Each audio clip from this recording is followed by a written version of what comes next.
আজ রাতেই আমলটা করুন, দেখবেন সকালবেলা আপনার ভাগ্য খুলে গেছে। অনেকে বলবেন হুজুর এটা কিভাবে সম্ভব, আজ রাতে আমল করবার সকালে ভাগ্য খুলে যাবে? আমি আপনাকে বলি, দেখেন আপনার বিশ্বাস হয় না? আপনি যদি সঠিকভাবে আল্লাহ এবং আল্লাহ রসুলের হাদিস এবং কোরআনের উপরে বিশ্বাস করতে পারেন, দেখবেন আল্লাহ সুবহানাহু ওয়া তাআলা আপনার সকল প্রকার দোয়া কবুল করে নেবে। এর কারণ দেখবেন অন্য ধর্মের একজন মানুষ যখন ইসলাম ধর্ম গ্রহণ করে, সে তখন কি বলে? লা ইলাহা ইল্লাল্লাহ। এই শব্দ বলার সাথে সাথে আল্লাহ পাক তাকে কিন্তু মুসলিম হিসাবে কবুল করে নেয়, কারণ ওই দিন সে যে হৃদয় থেকে বলেছে আল্লাহ পাক কবুল করে নিয়েছে। ঠিক একইভাবে আপনি যদি এই দোয়াটা আল্লাহর কাছে ওইভাবে দোয়া করতে পারেন, দেখবেন আল্লাহ সুবহানাহু ওয়া তাআলা আপনার প্রত্যেকটা দোয়াকেই সাথে সাথে কবুল করে নেবে। অনেকে বলবেন যে দোয়াটাকে আসলে একবার করতে হবে। দেখেন, দোয়াটা একবার করবেন কিনা সেটা আপনার সিদ্ধান্ত।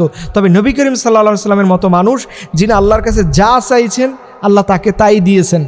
তারপরেও নবীজি কোনোদিন তাহাজ্জুদের নামাজ মিস করে নাই, নবীজি কখনো মাগরিবের পরে আমলগুলো মিস করে নাই, নবীজি কখনো ফজরের নামাজের পরে আমলগুলো মিস করে নাই। তাহলে আপনি সিদ্ধান্ত নেন যে নবী করিম সাল্লাল্লাহু আলাইহি সাল্লামের মতো সেরা মানুষ হয়ে যদি তিনি নিয়মিত আমল করেন, আল্লাহ পাক তারকে এত মর্যাদা দিতে পারেন।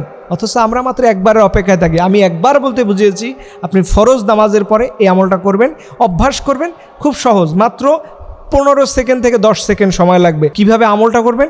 এশার নামাজে সালাম ফিরানোর পরে আপনি পড়বেন আল্লাহুম্মা আইন্নি আলা যিকরিকা ওয়া শুকরিকা ওয়া হুসনি আলা ইবাদিক। এই ছোট্ট দোয়াটা কত সহজ দোয়া, 3 বাক্যের এত সহজ দোয়া মনে হয় দোয়ার জগতে এরকম খুব ছোট দোয়া কমই আছে। অথচ আল্লাহুম্মা আইন্নি আলা যিকরিকা ওয়া শুকরিকা ওয়া হুসনি আলা ইবাদিক, এই দোয়াটা বলার সাথে সাথেই আল্লাহ সুবহানাহু ওয়া তাআলা আপনার পুরো জিন্দেগির সব কিছু খুলে দিতে পারে। এর জন্য আসুন আমরা সদা সর্বদা চেষ্টা করি হাদিস এবং কোরআনের সাথে লেগে থাকা। যারা হাদিস এবং কোরআনকে হৃদয় থেকে হৃদয়ের ভিতরে স্থান দিতে পেরেছে, আল্লাহ সুবহানাহু ওয়া তাআলা তাদের দিন শেষে সব দোয়াই কবুল করে নেবে। এর জন্য আপনাদের যাদের মন খারাপ থাকে, যাদের অভাব অনটন আছে, ছেলের চাকরি হয় না, পরিবারের ব্যবসা উন্নতি হয় না, আমি আপনাদের বলি এই ছোট্ট দোয়াটা নিয়মিত আমল করুন। তাহাজ্জুদে নামাজ পড়ুন, ফজরের নামাজের পরে দোয়া করুন, আসর এবং মাগরিবের নামাজে দোয়া করুন। আল্লাহ সুবহানাহু ওয়া তাআলা দেখবেন আপনার প্রত্যেকটা দোয়াকেই এমনভাবে কবুল করে নেবে যে আপনি কল্পনাই করতে পারেন যে আমার দোয়া এইভাবে কবুল হবে। অথচ ছোট্ট আমলটা নিয়মিত। এর জন্য নবী সাল্লাল্লাহু আলাইহি ওয়াসাল্লাম বলছেন আল্লাহর কাছে কোন আমল সবচেয়ে বেশি দামি? তখন নবীজি বলছেন যে আমলটা অল্প হয় বাট নিয়মিত। আপনি একদিনে 5000 বার দোয়াটা পড়লেন আর সারা বছর পড়তেছেন না, সারা মাসে পড়তেছেন না, সারা সপ্তাহে পড়তেছেন না, দরকার নাই।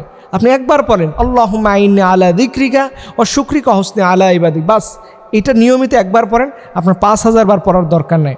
এর জন্য আপনারা যাদের সম্ভব হয় এই আমলগুলো করবেন। আল্লাহ সুবহানাহু ওয়া তাআলা যেন এই আমলের উসিলায় আমাদের যাবতীয় জীবনের যার যে অভাব আছে অভাবগুলো আল্লাহ পাক যেন দূর করে দেয়। সকলে আমিন।